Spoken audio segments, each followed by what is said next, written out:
शहर की सबसे बड़ी इमारतों में से एक के सामने एक आलीशान कार आकर रुकी।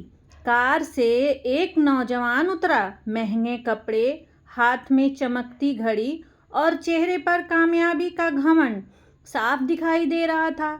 उसका नाम था आरव। कभी इसी शहर की एक छोटी सी गली में उसकी माँ उसके साथ एक कमरे के छोटे से घर में रहती थी। लेकिन आज आरव के पास सब कुछ था। पैसा, बड़ा घर, गाड़ी और अपना कारोबार। बस एक चीज़ उसके पास नहीं थी, अपनी माँ के लिए समय। बचपन में आरव के पिता का देहांत हो गया था। माँ ने अकेले ही उसे पालने के लिए दिन रात मेहनत की थी। कभी दूसरों के घरों में काम किया, कभी कपड़े सिलाई करके पैसे कमाए, तो कभी खुद भूखी रहकर बेटे को खाना खिलाया। जब आरव स्कूल जाता था तो उसके जूते फट जाते थे, मगर माँ अपने पुराने चप्पलों को सिलवाकर पहनती और बेटे के लिए नए जूते खरीद देती। एक बार आरव ने पूछा था, माँ, आप नए कपड़े क्यों नहीं खरीदती? माँ मुस्कुराकर बोली, बेटा, मेरे कपड़े तो पुराने होकर भी मेरे साथ हैं, लेकिन तेरे सपने नए हैं, इन्हें पुराना कैसे होने दूँ? समय बीतता गया और आरव बड़ा होता गया। माँ ने अपनी छोटी सी वजह से उसे शहर पढ़ने भेज दिया। जिस दिन आरव घर से निकल रहा था, माँ ने उसके बैग में कुछ पराठे रखे और जाते जाते बोली, बेटा, चाहे कितनी भी बड़ा आदमी बन जाना, लेकिन अपनी माँ को कभी छोटा मत समझना। आरव ने हंसते हुए कहा, माँ, मैं बहुत बड़ा आदमी बनूंगा और आपको भी अपने साथ बड़े घर में रखूंगा। माँ ने उसकी बात सुनकर आंखें पोंछ ली। वह जानती थी उसका बेटा एक दिन जरूर सफल होगा। कुछ साल बाद आरव सचमुच बहुत बड़ा बिजनेसमैन बन गया। उसका कारोबार बढ़ता गया और उसके पास समय कम होता गया। माँ गांव में उसी पुराने घर में अकेली रहती थी। हर सुबह वह दरवाजे पर बैठकर बेटे को फोन का इंतजार करती। कभी कभी फोन आता भी तो आरव जल्दी में कहता, माँ, अभी मीटिंग में हूँ, बाद में बात करता हूँ। माँ कहती, ठीक है बेटा, जब समय मिले तो फ़ोन कर लेना। लेकिन वह बाद में कभी नहीं आता था। एक दिन माँ ने आरव को फ़ोन किया। उसकी आवाज़ बहुत धीमी थी।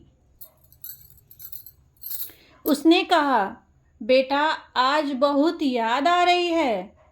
अगर हो सके तो इस बार घर आ जाना।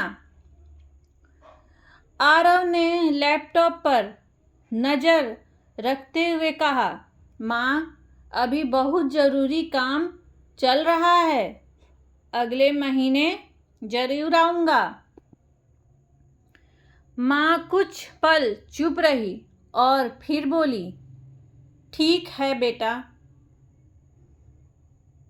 अपने अगले महीने आ जाना।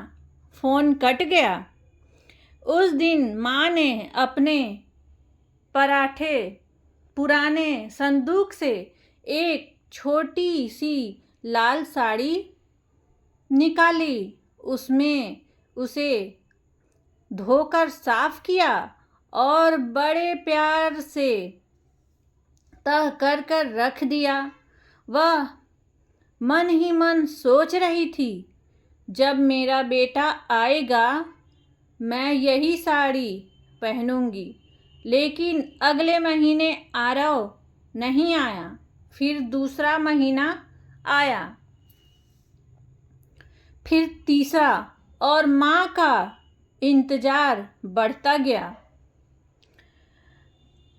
एक शाम पड़ोस की छोटी बच्ची ने माँ से पूछा, दादी, आप रोज दरवाजे की तरफ क्यों देखती रहती हो? माँ मुस्कुराई और बोली, मेरा बेटा आने वाला है। बच्ची ने पूछा, कब? माँ ने कहा, बस जल्दी ही। उस रात माँ ने पहली बार अपनी पुरानी डायरी निकाली और उसमें कुछ लिखना शुरू किया। अगले उसने लिखा, आज भी मेरा बेटा नहीं आया, लेकिन मुझे उससे कोई शिकायत नहीं है। शायद वह बहुत व्यस्त होगा। माँ तो आखिर माँ होती है, उसे इंतज़ार करने की आदत होती है। कुछ दिन बाद आरव के ऑफिस में एक ज़रूरी काम के कारण उसे अचानक गांव जाना पड़ा। रास्ते में उसे माँ का फ़ोन आया। फ़ोन लगातार बजता रहा, लेकिन आरव मीटिंग में था। उसने फ़ोन काट दिया। थोड़ी देर बाद फिर फ़ोन आया। उसने फिर फ़ोन काट दिया। तीसरी बार फ़ोन आया तो उसने झुंझुलाकर फ़ोन साइलेंस कर दिया और मन ही मन कहा, माँ भी ना हर समय फ़ोन करती रहती है। उसने उसे कहा, पता था कि वह माँ का उसे क्या पता था कि वह माँ का आखिरी फ़ोन था। अगली सुबह आरव के पास पड़ोसी का फ़ोन आया। सामने से आवाज़ आई, बेटा, तुम्हारी माँ अब नहीं रही। आरव के हाथ से फ़ोन गिर गया। कुछ देर तक उसे विश्वास ही नहीं हुआ। वह तुरंत गांव के लिए निकल पड़ा। रास्ते भर उसे माँ की आवाज़ याद आती रही, बेटा, इस बार घर आ जाना। वह खुद से कहता रहा, माँ, मैं आ रहा हूँ, इस बार सच में आ रहा हूँ। लेकिन इस बार माँ दरवाजे पर इसका इंतज़ार करने के लिए नहीं खड़ी थी। जब आरव घर पहुंचा तो वही छोटा सा आंगन था, वही पुराना दरवाज़ा और वही कुर्सी जिस पर उसकी माँ रोज बैठकर उसका इंतज़ार किया करती थी। लेकिन आज उस कुर्सी पर कोई नहीं था। आरव अंदर गया तो उसकी नज़र एक छोटी सी मेज पर रखे लाल कपड़े पर पड़ी। उसने कपड़ा खोला तो अंदर वही लाल साड़ी थी। उसके नीचे एक चिट्ठी रखी थी। कांपते हाथों से आरव ने चिट्ठी खोली।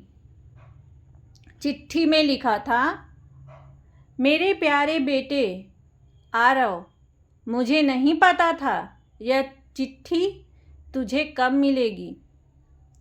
शायद जब मैं तेरे सामने बैठकर तुझसे बात नहीं कर पाऊंगी। बेटा, मैंने तुझसे कभी कुछ नहीं मांगा। जब तू छोटा था तब तू मेरे लिए भगवान से भी बड़ा था।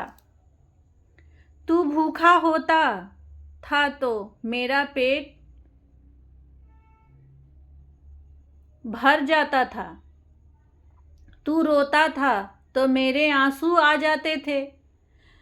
तू हंसता था तो मेरी सारी थकान मिट जाती थी।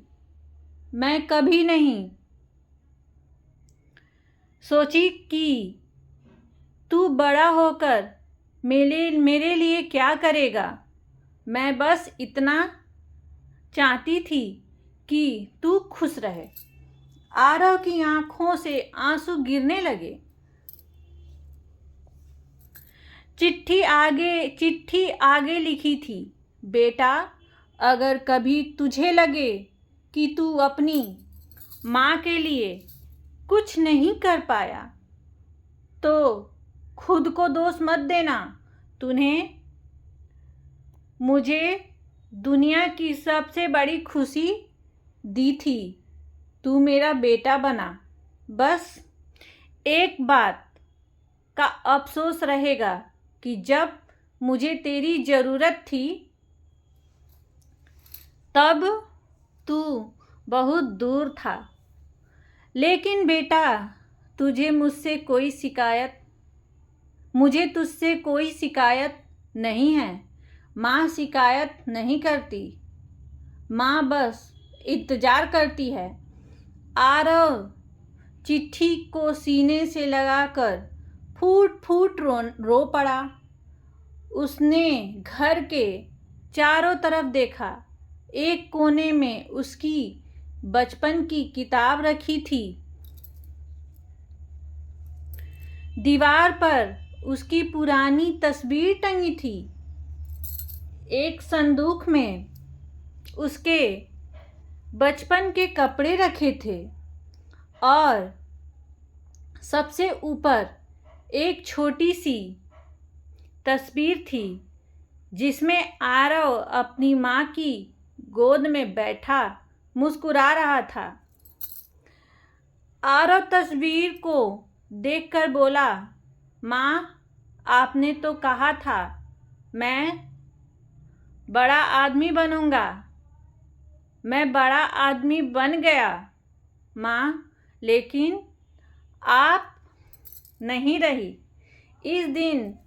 उस दिन पहली बार उसे समझ आया कि दुनिया की सारी दौलत मिल जाए फिर भी माँ का एक पल वापस नहीं खरीदा जा सकता।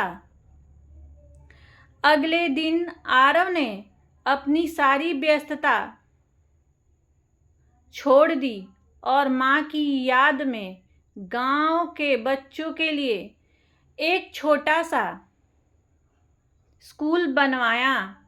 स्कूल के दरवाजे पर उसने एक पत्थर लगवाया जिस पर लिखा था, उस माँ की याद में जिसने अपने बेटे को बड़ा आदमी बनाने के लिए अपना पूरा जीवन छोटा कर दिया। हर साल माँ की बरसी पर आरव उसी पुराने घर में आता। वह माँ की कुर्सी के पास बैठता और घंटों उनसे बातें करता। कभी हंसता, कभी रोता और आखिर में वही बात करता, माँ, आज मेरे पास सब कुछ है, लेकिन अगर भगवान मुझे सिर्फ एक बार चीज़ वापस दे दे तो मैं अपनी सारी दौलत देकर भी आपका एक फ़ोन उठाना चाहूँगा। लेकिन ज़िंदगी में कुछ फ़ोन ऐसे होते हैं जिन्हें मिस करने के बाद दोबारा बजने का इंतज़ार हमेशा अधूरा रह जाता है। इसीलिए अगर आपकी माँ आज आपके पास है तो उनसे बात करने के लिए किसी खास दिन का इंतज़ार मत कीजिए। उसके पास बैठिए, उसका हाथ पकड़िए और बस इतना कह दीजिए, माँ मैं आपसे बहुत प्यार करता हूँ, लेकिन क्योंकि दुनिया में बहुत से रिश्ते दोबारा मिल सकते हैं, लेकिन माँ का रिश्ता एक बार छूट जाए तो फिर पूरी ज़िंदगी सिर्फ यादों में मिलता है। धन्यवाद। अगर कहानी आप सभी को अच्छी लगे तो मेरे चैनल को लाइक, कमेंट, सब्सक्राइब और शेयर ज़रूर करें।